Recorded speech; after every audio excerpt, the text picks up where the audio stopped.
কিশোরগঞ্জের ভৈরবে ফুটবল খেলাকে কেন্দ্র করে পূর্ববিরোধের জেরে দুই গ্রামের মধ্যে ভয়াবহ সংঘর্ষের ঘটনা ঘটেছে।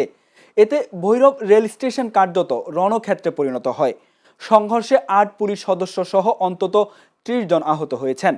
একই সঙ্গে ঢাকা চট্টগ্রাম, ঢাকা সিলেট ও ঢাকা কিশোরগঞ্জ রুটে ট্রেন চলাচল প্রায় ৫.৫ ঘন্টা বন্ধ থাকে। ফলে চরম দুর্ভোগে পড়ে যাত্রীরা। বৃহস্পতিবার রাতে এই ঘটনা ঘটে।